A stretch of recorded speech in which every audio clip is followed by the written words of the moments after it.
SAT কে হঠাৎ করে কেন বাধ্যতামূলক তারা করা শুরু করেছেন? যাদের এসএটি স্কোর ভালো তাদের 4 ইয়ার একাডেমিক পারফরমেন্স ভালো, এবং যাদের SAT score lower SAT score তাদের একাডেমিক পারফরমেন্স রিলেটিভলি লোয়ার। তাহলে সেই স্কোর যদি একজনের 1500, আরেকজনের 1400, একজন 1300, একজন 1100, তাহলে আমরা ইজিলি বুঝতে পারছি আসলে কোন বাচ্চাটা is better than others. SAT কে হঠাৎ করে কেন বাধ্যতামূলক তারা করা শুরু করেছেন? এতদিন তো গ্যাপ ছিল, কি এমন পরিবর্তন, কেন বা তারা মনে করলেন যে এটা দরকারি? Thank you so much. গত ইয়েল যখন বাধ্যতামূলক করলো এসএটি, তখন তারা কয়েকটি কারণ দেখিয়েছিল। এর মধ্যে একটি কারণ ছিল যে যাদের এসএটি স্কোর ভালো তাদের 4 ইয়ার একাডেমিক পারফরমেন্স ভালো, এবং যাদের SAT score lower SAT score তাদের একাডেমিক পারফরমেন্স রিলেটিভলি লোয়ার।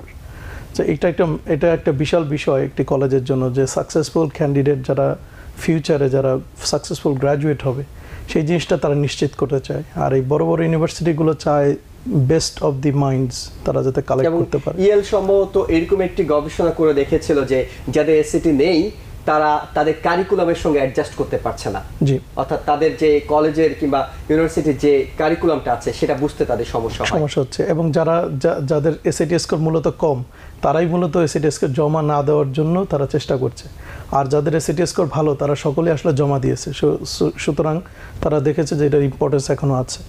এর পরবর্তীতেই তো কি মনে হয় সম্ভবত গত সপ্তাহে হার্ভার্ড ইউনিভার্সিটি বললো যে নেক্সট ইয়ারে যখন অ্যাপ্লিকেশনের সময় এসএটি রিকোয়ারমেন্ট ইজ বাধ্যতামূলক করেছে তারা সেটাকে।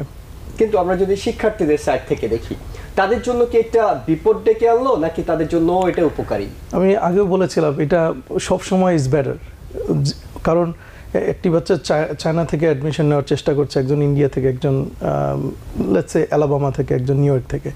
তো এই 4টা বাচ্চাকে কিভাবে অবজেক্টিভলি তাদেরকে আমি ডিটারমিন করতে পারবো যে এই বাচ্চার চেয়ে এই বাচ্চাটা বেটার, কারণ তাদের জিপিএ রিয়েলি আমাকে তার রিয়েল পিকচারটা দিবে না। কিন্তু সবাই যদি একটা টেস্ট দেয়, অর্থাৎ SAT type, if not SAT, মানে এসএটি যেহেতু আমাদের সামনে আসছে সেহেতু এসএটি নিয়ে কথা বলছি, তাহলে সেই স্কোর যদি একজনের 1500, আরেকজনের 1400, একজন 1300, একজন 1100, তাহলে আমরা ইজিলি বুঝতে পারছি আসলে কোন বাচ্চাটা ইজ বেটার দেন আদার্স।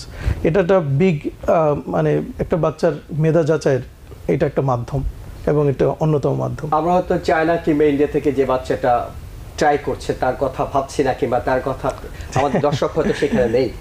আমেরিকাতে অ্যালাবামায় কিংবা নিউ ইয়র্ক থেকে যে বাচ্চারা ট্রাই করছে, যে সন্তানরা ট্রাই করছে, আমরা তাদের কথা হয়তো বলি। তাদের ক্ষেত্রে এটা কি একদিকে যেমন তাদের পড়াশোনা, তারা যে ক্লাসে পড়ছে সে ক্লাসের পড়াশোনা, তার সাথে বাড়তি একটু চাপ যোগ হলো কিনা এসএটি, নাকি আসলে এই এসএটির মাধ্যমে তো তাদের নিজেদেরকে ইমপ্রুভ করার সুযোগও তৈরি হচ্ছে? বোথ। যা 9ম থেকে 12 গ্রেডে যা পড়ানো হয় এসএটিতে তাই আসে, এর ব্যতিক্রম কিছু আসে না।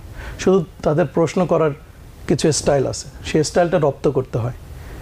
ইংলিশ বলেন, ম্যাথ বলেন, দুইটা জিনিসই স্কুল সিগনিফিক্যান্টলি কাভার দেয়। তো সুতরাং এটা বাড়তি কোনো চাপ নয়। তারপরেও যারা কিছু বাচ্চার তো এরকমও হয় যে তার কিছু অ্যালজেব্রায় কিছু সমস্যা ছিল, গ্রামারের কিছু সমস্যা ছিল, সেগুলো এসএটির যখন প্রিপারেশন সে নেয় যেখানেই নেক সেখানেই তারা চেষ্টা করে তার লেভেল ইমপ্রুভমেন্ট করার জন্য। হ্যাঁ, সুতরাং এটা লেভেল ইমপ্রুভমেন্টের একটি উপায়। আর যদি সে তার সামর্থ্য না থাকে তাহলে সে নিজে চেষ্টা করবে। সাম রিসোর্সেস আছে অনলাইনে যেগুলো ফ্রি, যেমন খান একাডেমি আছে, হ্যাঁ, সেটা ফ্রি তারা সার্ভিস দিচ্ছে, সেখানে তারা সেগুলো পড়তে পারে। তো তার মাধ্যমে তার লেভেল ডেভেলপমেন্ট হচ্ছে এবং কলেজে যাওয়ার জন্য সে মোর প্রিপেয়ার্ড হচ্ছে। So it is always better. আর যদি আমরা ধরে নিই, আপনি যেহেতু বলেছেন বোথ, অর্থাৎ চাপও আছে আবার এটা নিজেদের উন্নতি করার সুযোগ আছে, এই চাপ সামাল দেওয়ার জন্য আপনার তো দীর্ঘদিন ধরে শিক্ষকতা ক্যারিয়ারের সাথে আছেন, নিশ্চয়ই আপনাদের কাছে কিছু টিপস আছে, কিছু পরামর্শ আছে যে যেসব বাচ্চারা মনে করছে যে তারা হয়তো একটু, অনেকের মধ্যে তো পরীক্ষা ভীতিও কাজ করে, আরেকটা পরীক্ষা দেবো, আবার পরীক্ষাতে বসতে হবে, তাদের জন্য আপনাদের পথটা যাতে সহজ হয়, কি পরামর্শ আসলে আপনাদের? লাইক যদি 11 গ্রেডে সাধারণত বাচ্চারা এসএটি পরীক্ষা দেয়, রাইট, সে যদি 10th গ্রেড থেকে শুরু করে প্রিপারেশন, যদি সে চিন্তা করে যে আমি এভরিডে 30 মিনিট পড়াশোনা করবো এটার জন্য, নট 3 আওয়ার্স, দ্যাটস এনাফ। হ্যাঁ, বাড়তি আর যদি কেউ নিজে নিজে চেষ্টা না করে টিউটোরিয়ালে যেতে হয় কিংবা তাদের বাড়তি খরচটা কেমন? খরচ তো কি বাড়লো? লাইক কিছুটা তো খরচ বেড়েছে, এক একটা প্রতিষ্ঠান এক এক রকম চার্জ করে। আপনি $1450 থেকে শুরু করে আপনি $7000 পর্যন্ত $8,000 পর্যন্ত সার্ভিস আছে। খুব বেশি এক্সপেন্সিভ সার্ভিস যে আপনাকে এক্সপেন্সিভ মানে বেটার রেজাল্ট এনে দেবে বিষয়টা তা নয় হয়তো, ঠিক আছে, কিন্তু কেউ যদি ডিসেন্ট একটা প্রিপারেশন নেয়, I think that's better than not taking any preparation. Okay, আমরা যদি একেবারে স্পেসিফিক আমাদের বাংলাদেশি কমিউনিটিতে চলে আসি, আমাদের সন্তানরা কেমন ইংরেজি কিংবা গ্রামার, অঙ্ক, বিশেষ করে অ্যালজেব্রা, সেসব জায়গায় আমাদের সন্তানরা কেমন? তারা কি ফাইট করার মতো নিজেদের ক্যাপাবিলিটি আছে? আপনাদের যে শিক্ষার্থীরা আছে তাদের সাকসেস রেট কেমন? অবশ্যই আমাদের বাচ্চাদের যথেষ্ট ক্যাপাসিটি আছে এখানে, ঠিক আছে। আমাদের বাচ্চারা ইন জেনারেল তারা ম্যাথে ভালো, হ্যাঁ, ইএলএতে অথবা রিডিং রাইটিংয়ে তাদের কিছুদের, সবার কথা বলছি না, কিছু বাচ্চাদের একটু দুর্বলতা থাকতে পারে, যেহেতু আমাদের বাসার হোম ল্যাঙ্গুয়েজটা বাংলা, ঠিক আছে। কিন্তু আই ডোন্ট থিঙ্ক এটা ব্যারিয়ার তৈরি করে। সে যদি একটু প্র্যাকটিস করে সেও পেরে যাবে। যেমন এসএটিতে সিগনিফিক্যান্ট এখন যেহেতু নতুন এসএটি এসেছে, হ্যাঁ, এসএটির ইংলিশটাকে আর একটু ইজি করা হয়েছে, তাহলে সেক্ষেত্রে আমাদের বাংলাদেশি বাচ্চাদের জন্য এটা আরও সুবিধাজনক পজিশনে এসেছে। কিন্তু পড়াশোনা করতে হবে। অনেকে মনে করতেছে এসএটি ইজি, সো আমার তেমন কিছু ট্রাই করতে হবে না। রেজাল্ট কেম আউট কয়েকদিন আগে, হ্যাঁ, সেই আগের মতোই রেজাল্ট আছে, রেজাল্টের তেমন পার্থক্য হয়নি। যারা 1250 পেত তারা 1250 পেয়েছে, আর যারা 1550 পাওয়ার মতো যোগ্য তারা 1550 পেয়েছে। সুতরাং এসআইটি তাদের মূল যেই বেস সেখান থেকে তারা সরে যায়নি, তারা ইজি করেছে, তার মানে কিছু ডিফিকাল্টিও তারা সৃষ্টি করেছে যাতে তার স্কোরটা বাড়া কমা মানে একটু কঠিন বিষয়টা, যাতে মেধাটা তারা নির্ণয় করতে পারে। একেবারে এই এসসিটি বিষয়ে আপনার কাছে শেষ প্রশ্নটি করব, সেটি হলো যে যারা ভাবছেন যে নতুন একটা নিয়ম এতদিন ছিল না, রিল্যাক্স ছিল, এখন আবার নতুন করে কম্পিটিশন করতে হচ্ছে, একটু তাদের মধ্যে সংশয় আছে, তাদের জন্য কিংবা এসসিটির আসলে উপকারিতাটা কি, আপনারা কেন এটাকে এতটা পজিটিভলি দেখছেন, সেই বিষয়ে যদি কিছু বলেন। কলেজ অ্যাডমিশনে সবসময় মেইন ফ্যাক্টরটা হচ্ছে ইউএসএতে যে স্ট্যান্ড আউট, হ্যাঁ, আপনাকে অন্য বাচ্চার চেয়ে প্রুভ করতে হবে যে I am better then them, তাই না? স্ট্যান্ডিং আউটের কয়েকটা মাধ্যম আছে, একটা হচ্ছে হাই জিপিএ, 2 নম্বর হচ্ছে হাই এসএটি স্কোর, 3 নম্বর হচ্ছে ভালো রেকমেন্ডেশন লেটার, 4 নম্বর হচ্ছে ভালো রাইটিং। এছাড়া যদি আপনার কোনো ভালো ইন্টার্নশিপ থাকে বা আপনার কোনো এক্সট্রা কারিকুলার অ্যাক্টিভিটিস থাকে, আপনি কোনো সাকসেসফুল ক্লাবের সাকসেসফুল প্রেসিডেন্ট থাকেন, তাহলে সেগুলো সবই আপনাকে স্ট্যান্ড আউট করে, ঠিক আছে।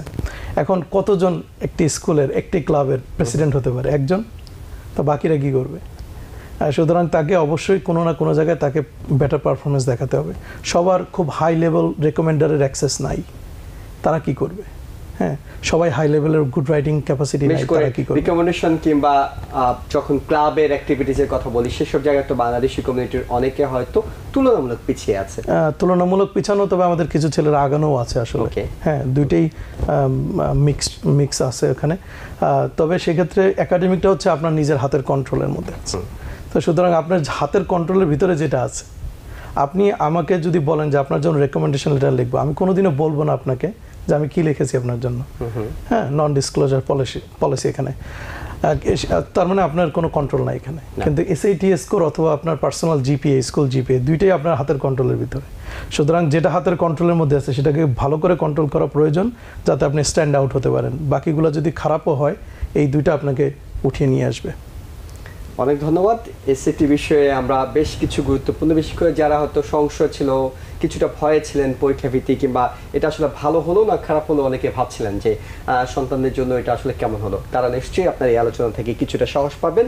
আমরা এরপরে যে বিষয়টি নিয়ে আলোচনা করতে চাই আপনার সাথে, সেটি হলো সাম্প্রতিক সময়ে আপনি দেখছেন যে দেশের ইউনিভার্সিটি কলেজগুলোতে এক ধরনের বিক্ষোভ চলছে, বিশেষ করে মুক্ত ফিলিস্তিনের দাবিতে, ইসরায়েলের সাথে যেসব শিক্ষা প্রতিষ্ঠানের সম্পর্ক আছে, আর্থিক সম্পর্ক আছে, সেই সম্পর্কগুলো বিচ্ছেদের জন্য এক ধরনের আন্দোলন চলছে, প্রায় 2 সপ্তাহ ধরে চলছে, এবং সেখানে আমরা দেখেছি নানা সময় গ্রেপ্তারের মতো ঘটনাও ঘটছে, অর্থাৎ শিক্ষার্থীরা গ্রেপ্তারও হচ্ছেন এই আন্দোলন করতে গিয়ে।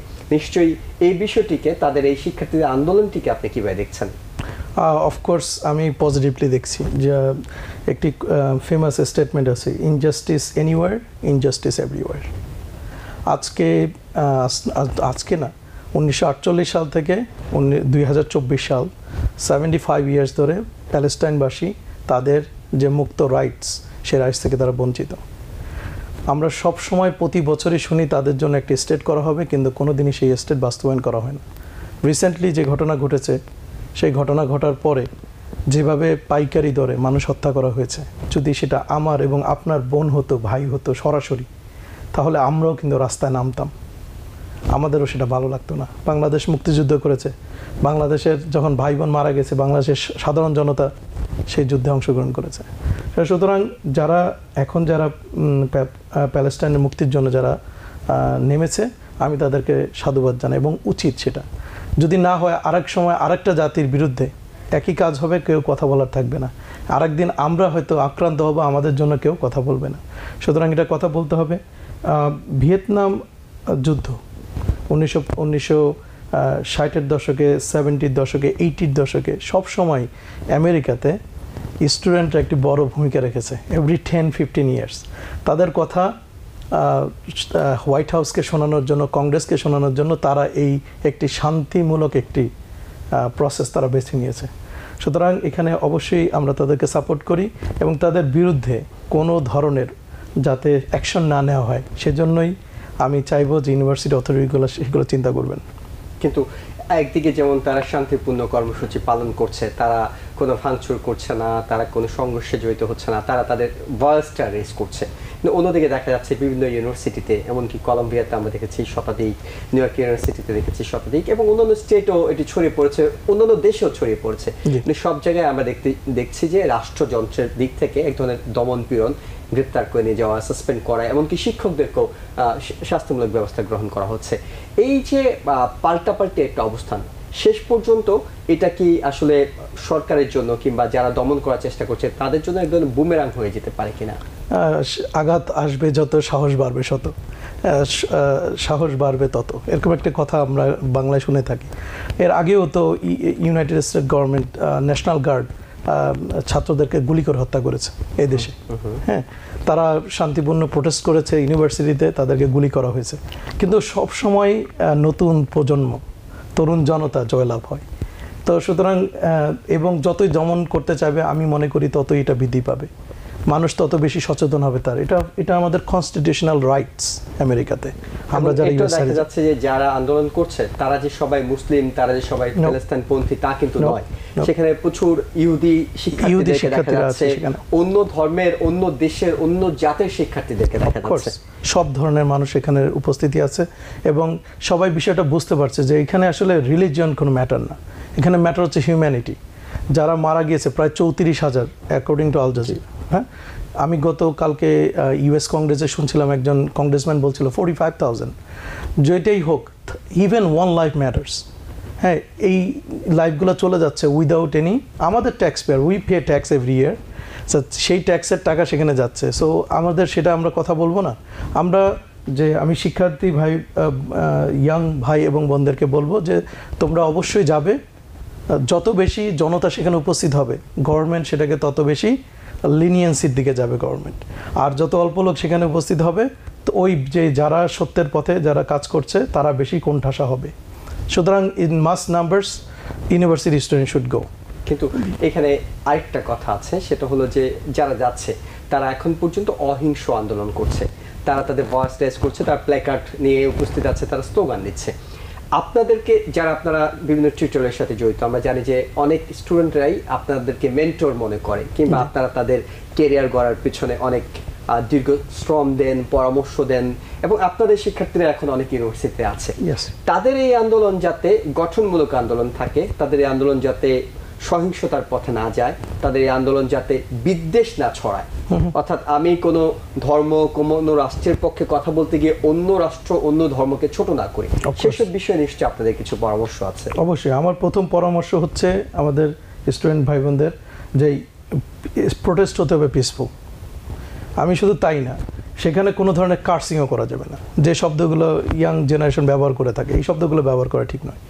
কারণ আমরা একটি জাস্ট কজের জন্য সেখানে গিয়েছি, আমরা সেইটাকে জাস্টই রাখার চেষ্টা করি। আমাদের বিহেভিয়ার যাতে, যারা আমাদের বিরোধী, এই প্রোটেস্টের বিরোধী যারা, তারা যাতে আমাদের বিহেভিয়ারে তারা সেখানে তাদের বোধোদয় হয় যে এই লোকগুলো এখানে আসছে শুধু হিউম্যানিটির জন্য। কিন্তু সেখানে যদি করা হয়, কার্সিং করা হয়, কাউকে ফিজিক্যালি অ্যাটাক করা হয়, পুলিশ ভাই বোনদেরকে ধাক্কা দেওয়া হয়, তাদেরকে অ্যাটাক করার চেষ্টা করা হয়, এটা শুধু এই জিনিসটা কোনোভাবে মেনে নেওয়া যাবে না এবং এটা আমাদের কখনোই করা উচিত না। এটা সম্পূর্ণ হতে হবে পিসফুল এবং এইটার জন্য অবশ্যই ডিটারমাইন্ড থাকতে হবে যে পিসফুলের সাথেও আমরাও পিছু হব না, এই জিনিসটা মাথায় থাকতে হবে। তো আমি যেটা বলতে চাচ্ছি, কাউকে অ্যাটাক করা যাবে না, কাউকে অ্যাবিউসিভ ল্যাঙ্গুয়েজ ব্যবহার করা যাবে না, কাউকে মেরে ফেলবো, হত্যা করবে, এই জাতীয় থ্রেটনিং কোনো কথা বলা যাবে না। এমন কিছু বলা যাবে না যাতে আমাদের এই পিসফুল প্রোটেস্ট এবং এই পিসফুল যে আমাদের মেসেজটা, সেই মেসেজটা ব্যাহত হয়। এই কাজটা করা যাবে না। আমরা সবসময় দেখেছি যে যখনই মানুষ এই জাতীয় প্রোটেস্টে যায়, কিছু কিছু লোকেরা, অল্প সংখ্যক, মেবি লেস দ্যান 1%, তারা এত এক্সাইটেড হয় যে এই পুরো 99%কে মিসরিপ্রেজেন্ট করে। আমি তাদেরকে বলবো যে আপনারা এটা করবেন না, আপনাদের ধৈর্যের পরীক্ষা দিবেন এবং ধৈর্য ধরে থাকবেন এবং পিসফুল প্রোটেস্টে আপনি আপনার বন্ধুদের নিয়ে, যারা যে কলেজে, আমি বলবো না যে কলম্বিয়া ইউনিভার্সিটি এতে NY থেকে বাচ্চা যাক, এটা পছন্দনীয় হবে না। কলম্বিয়ার বাচ্চারাই যাতে সেখানে কলম্বিয়া ইউনিভার্সিটি যায়, নিউ ইয়র্ক ইউনিভার্সিটি যাতে নিউ ইয়র্ক ইউনিভার্সিটি ছাত্র হয়ে যায়, বাইরে থেকে লোক না যায়, কারণ তাহলে সেটাকে তারা মিসগাইডেড করা, বহিরাগতদের আন্দোলন এইসব বলে অন্য খাতে সুযোগ থাকে, যেটা এর মধ্যে শুরু হয়ে গেছে, অনেকটুকু শুরু হয়ে গেছে। ফজলে রাব্বি, আপনাকে অনেক ধন্যবাদ। Because people sneeze. Because not everyone washes their hands. Because kids touch a lot of things. Set a date to get your flu and COVID shots and RSV if eligible. Because if you're wondering, should I get my flu and COVID shots? Think about other people. Learn more at nj.gov/health/vaccines. New York থেকে সম্প্রচারিত TBN 24 television বিশ্বজুড়ে বাঙালির কণ্ঠস্বর।